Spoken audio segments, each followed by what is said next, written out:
अस्सलाम वालेकुम नाज़रीन, सराबर कदार से मुखातिब है। नाज़रीन, जो कल पेशावर के अंदर हुआ है उसने सोचने के तरीकेकार को बदल दिया है, उसने खेल को बदल दिया है, उसने कहानी के अंदर ट्विस्ट लेकर आया है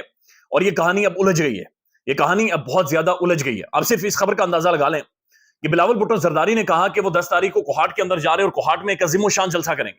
तहरीक इंसाफ का 10 तारीख को स्वात के अंदर वर्कर कन्वेंशन है। शेर अफजल मरवत और तहरीक इंसाफ ये कहती है कि नहीं, हम स्वात के अंदर नहीं होंगे, बल्कि हम बिलावल भुट्टो जरदारी का पीछा करते हुए हम भी कोहाट के अंदर जाएंगे, हम भी कोहाट में वर्कर कन्वेंशन करेंगे। शेर अफजल मरवत ये कहता है कि बिलावल अगर 5,000 बंदा लेकर आया तो हम 50,000 बंदा लेकर आएंगे, बिलावल 10,000 बंदा लेकर आया हम 2 लाख बंदा वहां पर लेकर आएंगे और पूरा कोहाट निकलेगा। लिहाजा कोहाट वो अखाड़ा बन गया है, एक मैदान है जो वहां पर 2 पिंडाल सजेंगे, वहां पर 2 लीडर खड़े होंगे, वहां पर 2 लोग गुफ्तगू करेंगे, एक के पीछे पूरी रियासत खड़ी है। बिलावल भुट्टो जरदारी को मुकम्मल फैसिलिटीज दी जाएंगी, वहां का निगरान सेटअप उन्हें फैसिलिटेट करेगा, रास्ते खोले जाएंगे, रोटियां खिलाई जाएंगी, गाड़ियों का इंतजाम, बल्कि लोगों को लाकर वहां पर बिठाया जाएगा। दूसरी तरफ तहरीक इंसाफ और शेर अफजल मरवत है, रास्ते रोके जाएंगे, एफआईआर हैं, छापे, बंदे गिरफ्तार, बंदे उठाए जाएंगे, तमाम तरह रास्ते बंद किए जाएंगे और पुलिस लोगों को रोकेगी। तो ये बड़ा इंटरेस्टिंग कॉन्टेस्ट होने वाला है, ये बड़ा दिलचस्प एक अखाड़ा, सियासी अखाड़ा कोहाट के अंदर सजने वाला है और ये कोहाट बहुत सारी चीजों का फैसला कर देगा। और ये कोहाट है बहुत बड़ा डर और खौफ बन गया है कि कोहाट के अंदर होने क्या वाला है।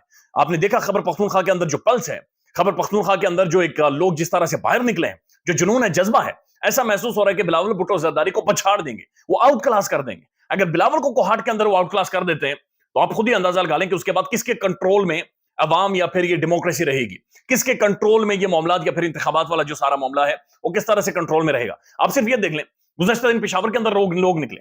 और ये बहुत मैसिव क्राउड था, बहुत तारीखी क्राउड पेशावर के अंदर निकला, लेकिन अचानक से वहां पर तैमूर सलीम झगड़ा निकल कर आ गए। अब ये तैमूर सलीम झगड़ा, इससे पहले एक तो फाइनेंस मिनिस्टर थे केपीके के, साथ साथ ये कि ये रूपोश है, एक लंबे अरसे से रूपोश अंडरग्राउंड छुपे हुए हैं। तो वो जो छुपा हुआ कारकुन था तहरीक इंसाफ का, वो अचानक से इमर्ज हो गया, यानी वो छुपे हुए लोग अब बाहर आ रहे, क्योंकि अवाम निकलना शुरू हो गई है तो छुपे हुए जो रूपोश है, जो अंडरग्राउंड है, वो भी निकल कर आना शुरू हो गए। तो जो ही तैमूर सलीम झगड़ा बाहर आया, उसने तकरीर की, उसने कहा सारे बढ़ गए, उसने कहा इलेक्शन के दिन का इंतजार करें, बाकी सारे बढ़ गए। उसके बाद रात को वजाद सईद खान साहब को तैमूर सलीम झगड़ा ने इंटरव्यू दिया। इंटरव्यू में उसने ये कहा कि जनाब हमने तो अभी फील्डिंग नहीं लगाई,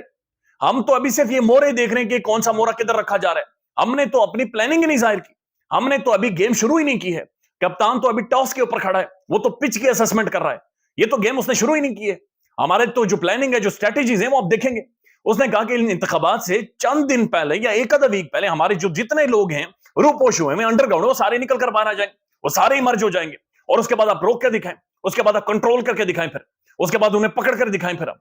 तो तहरीक इंसाफ के पास ऐसा महसूस हो रहा है एक स्ट्रेटेजी है। सिद्दीक जान साहब ये कहते हैं कि Imran Khan plan A B C D बना चुका है, 4 प्लान बनाकर वो जेल के अंदर बैठा हुआ है और वो सही टाइम का इंतजार कर रहा है। इमरान खान के पास स्ट्रेटेजी ये है, प्लानिंग ये है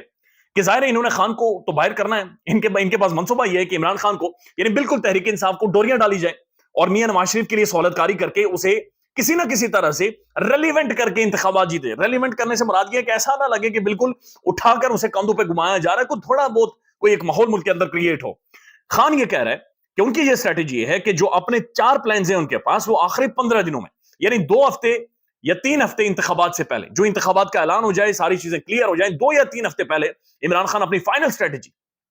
अपना जो फाइनल प्लान है उसे अनलीश करेगा और उसके बाद वो टकराव की सूरत कैफियत में जाएगा। तो इमरान खान इसे 5 दिनों का जो टेस्ट मैच होता है उस तरह से प्लान कर रहा है, day 1, day 2, day 3, day 4, day 5। तो खान ये कह रहा है कि अभी हम डे 1 पे, अभी हम गेम की असेसमेंट नहीं कर सकते, अभी हम पिच को समझ रहे हैं, डे 2 पर भी हम नहीं बोलेंगे, डे 3 के ऊपर भी हम नहीं बोलेंगे, डे 4 के ऊपर आकर हम सरप्राइज करेंगे और एक ऐसा सरप्राइज होगा कि फिर चीजें उस तरह से कंट्रोल में नहीं रहेंगी। मैं देख रहा था सोहेल वड़ाई साहब गुज़श्ता रात प्रोग्राम में आए, अब वड़ाई साहब भी इसी तरह की बातचीक कर रहे हैं। सोहेल वड़ाई साहब जो बातचीत कर रहे हैं, इसका मतलब है ये डिस्कशन पावर कॉरिडोर्स के अंदर हो रही है, ये अहम तरीन क्वार्टर्स के अंदर हो रही है। वड़ाई साहब क्या कहते हैं? वड़ाई साहब ये कहते हैं कि इस वक्त नून लीग अकेले भाग रही है, नून लीग के साथ कोई भी नहीं भाग रहा, नून लीग का कंपीटिटर ही कोई नहीं है, यानी खान अभी भाग ही नहीं रहा नून लीग के साथ, खान इनके साथ अभी रेस के अंदर शामिल ही नहीं है। लेकिन मसला यह है कि 10% चांस यह है कि अगर इलेक्शन वाले दिन फितरी तौर पर लोग निकल आए, यानी नेचुरली ऑर्गेनिकली लोग निकल आए, तो फिर उसके बाद क्या होगा? अगर इलेक्शन वाले दिन वोटर निकल आया तो रिजल्ट किसी के कंट्रोल में नहीं रहेगा। उसके बाद वो कहते हैं कि 10% की वजह से बहुत सारे लोग खौफजदा हैं, यह खदशा मौजूद है कि आजकल व्हाट्सएप का दौर है, खंबे को भी वोट पड़ सकता है। तो सोहेल वड़ाई साहब भी यही इशारा कर रहे हैं कि मसला यह है कि अगर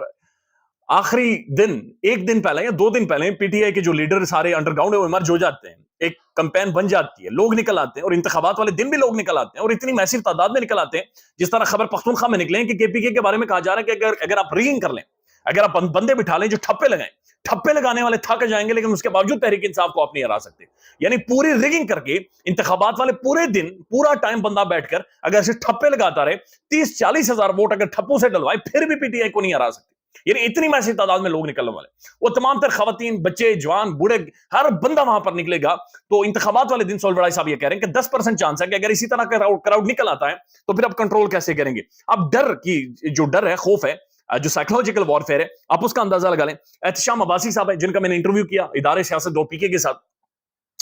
उस इंटरव्यू में उन्होंने इमरान खान साहब के बारे में कहा कि जब अदालत के अंदर खान आया तो खान इस तरह से चलता हुआ आया। यानी खान की जो अपनी पर्सनैलिटी है, जो ग्रेस है, जिस तरह शेर की तरह सीना तान कर सर उठाकर वो चलता है, उस तरह से आया और टांग पर टांग रखकर खान ने जज साहब को मुखातिब करते हुए कहा कि बाजवे को भी बुलाएं,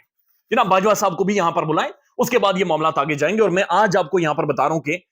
जनाब हम जीतेंगे और हम पाकिस्तान में क्लीन स्वीप करने जा रहे हैं। अब जिस तरह से एहतशाम अब्बासी साहब जो बोल न्यूज के रिपोर्टर थे, उन्होंने बॉडी लैंग्वेज बताई है, वो अब ये ट्वीट कर रहे हैं कि जनाब उसके बाद से मुझे चैनल इंतजामिया और 3-4 अहम क्वार्टर से मुझे टेलीफोन कॉल आई और कॉल करके कहा कि तुम अपने बयान से मुकरो और मुझ पर प्रेशर डाला जा रहा है। बल्कि बोल इंतजामिया कह रही है हम तुम्हें निकाल देंगे ताकि तुमने ये जो बयान दिया, जो स्टेटमेंट दिया, ये सियासत डॉट पी को इंटरव्यू दिया है, इससे तुम पीछे हट जाओ। और वो कह रहे हैं कि मुझे ये कहा जा रहा है कि तुम ये कहो कि मैंने सिर्फ पीटीआई के लोगों को खुश करने के लिए ये बयान दिया है और ऐसी कोई बात नहीं है, लिहाजा मैं झूठ बोल रहा था और मैं अपनी खबर से पीछे हट रहा हूं। यानी डर और खौफ का ये आलम है कि खान क्या करता रहा कोर्ट के अंदर, उसको सिर्फ बाहर आकर एक जर्नलिस्ट ने, एक रिपोर्टर ने सिर्फ एक्सप्लेन किया, सिर्फ खान की बॉडी लैंग्वेज को एक्सप्लेन किया तो उसे अपनी नौकरी के लाले पड़ गए, उसे नौकरी से निकलवाने की जवान को धमकियां दी जा रही हैं और बाकायदा से उसके ऊपर प्रेशर है, उसे बार बार कॉल्स आ रही हैं और कहा यह जा रहा है कि तुम्हें रात का वक्त तुम्हारे पास सोचने का, कल जाकर तुम या तो इस्तीफा अपना दो या तुम्हें फारिग कर देंगे, टर्मिनेट कर देंगे, या फिर तुम ये कहो कि तुमने पीटीआई के लोगों को खुश करने के लिए किया है। यानी डर और खौफ का ये आलम है। बल्कि कुछ खबरें ये भी आ रही हैं कि बोल ने 22 लोगों को निकाल दिया है, 22-23 लोगों को निकाल दिया। ये वो टाइम है जब इंतखाबात होने जा रहे हैं और इंतखाबात के लिए आपको reporters, journalist, cameraman, DSNG operate करने वाले आपको टेक्निकल स्टाफ चाहिए होता है, लेकिन बोल 22 लोगों को फारिग कर रहा है। इसलिए फारिग कर रहा है चूंकि रिपोर्टर जिधर भी जाता है, जर्नलिस्ट उनका जिधर भी जाता है, वो कहता है जनाब अवाम कुछ और कह रही है, आप मुझे कुछ और कह रहे हैं रिपोर्ट करने को, मैं कैसे ये रिपोर्ट कर सकता हूं। एंकर इमरान रियाज खान साहब ने एक सर्वे करवाया और उस सर्वे में उन्होंने ये कहा कि जनाब आप किसको वोट देंगे, ठीक है, और उस वोट के अंदर उन्होंने पीटीआई को शामिल नहीं किया, उन्होंने 3 जमातों को शामिल किया, मौलाना फजलुर रहमान साहब की, पीपल्स पार्टी और नून लीग को। उसके बाद चौथा ऑप्शन उन्होंने रखा कि किसी को भी नहीं, यानी पीटीआई की जगह उन्होंने किसी को भी नहीं लिखा और वहां पर 93% वोट पड़ा है, 93% वोट पड़ा है जिन्होंने ये कहा कि जनाब हम किसी को भी वोट नहीं करेंगे अगर इमरान खान या बल्ला नहीं होता तो। इमेजिन करें पॉपुलैरिटी का, इमेजिन करें अवाम किस तरफ खड़ी है, अवाम क्या डिसाइड कर रहे हो, अवाम क्या सारे फैसले कर चुकी है। अब एक और खबर है, और खबर यह है कि इस्लामाबाद से तहरीक इंसाफ के 2 बंदे मजीद उठा लिए गए जिन्हें किसी अदालत में नहीं पेश किया गया, किसी जगह पर पेश नहीं किया गया, बल्कि वो अचानक से उन्हें गायब कर लिया गया है। अभी वही नौजवान हैं जो पीटीआई के पॉलिटिशियंस हैं और ये आने वाले टाइम में सामने आएंगे और तहरीक इंसाफ छोड़ देंगे। अब इस दौरान ये अदालत के नाक के नीचे है, यहां से कुछ 1 किलोमीटर पर सुप्रीम कोर्ट बैठी हुई है, इस्लामाबाद हाई कोर्ट कुछ किलोमीटर पर बैठी हुई है, लेकिन जजेस के नाक के नीचे से बंदे उठाए जाते हैं, उनके नाक के नीचे से बंदों को मारकर उनसे जो पॉलिटिकल लॉयल्टीज हैं वो चेंज करवाई जा रही हैं। लेकिन ना तो अदालतें बोल रही हैं, शायद काजी फाइज़ साहब के मामले ही कुछ हो रहे, बल्कि सिद्दीक जान साहब ये कहते हैं कि ऐसा महसूस होता है कि काजी फाइज़ साहब की कॉल्स रिकॉर्डिंग हुई है, यानी वो कोई किसी पर कॉल पे बातचीत कर रहे थे, उनकी कॉल रिकॉर्डिंग्स मौजूद है। तो अगर ऐसा तासुर दुरुस्त है और अगर ये बातें ठीक है तो आप खुद ही अंदाजा लगा लें कि जिस मुल्क के अंदर जजेस ब्लैकमेल हो रहे हो, जिस मुल्क के अंदर जजेस डरे हो, डरे हुए हो, जिस मुल्क के अंदर मुनसिफ डरे हुए हो, जिस मुल्क के अंदर मुनसिफ फैसला ना कर सके, उस मुल्क के अंदर बुनियादी हुकूक क्या होंगे और हुकूक कहां पर स्टैंड करेंगे। एक और खबर है, बिजली में 3 रुपए महंगाई तो की गई है, लेकिन डॉन न्यूज की खबर है कि तमाम तर डिस्कोस कंपनीज ने, यानी जो पावर डिस्ट्रीब्यूशन कंपनीज हैं, उन्होंने ओवर बिलिंग की है। ओवर